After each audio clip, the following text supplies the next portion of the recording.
सुंदर असा उपक्रम दांडोत्सव 2024 मोठ्या उत्साहात कामोठा नगरीमध्ये संपन्न होत आहे आणि या कार्यक्रमाचं प्रथम पारितोषिक 7,77,777 रुपये याची नोंद सर्वांनी घ्या आणि आपल्या समोर सादर होत आहे फुल टू धमाल पुणे यांचा सुंदर असा लाईव्ह ऑर्केस्ट्रा मराठा हिंदी सिनेगीतांचा नजराना आपल्या समोर सादर होत आहे। सुंदर अशा 5 मनोरे उभे करण्यात आलेले आहेत आणि शेवटचे 6वा मनोरा उभा राहत आहे।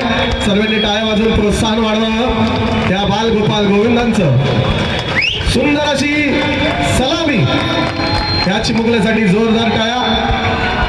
हीच आपल्या महाराष्ट्राची संस्कृती आहे आणि ती आपण जपत आहोत याची नोंद सर्वांनी घ्या आणि आपल्या कार्यक्रमाची सुरुवातच स्त्री शक्तीच्या जागराने झालेली आहे, एका महिला मंडळाने झालेली आहे, त्यामुळे आजचा कार्यक्रम आपला सुंदर होणार याची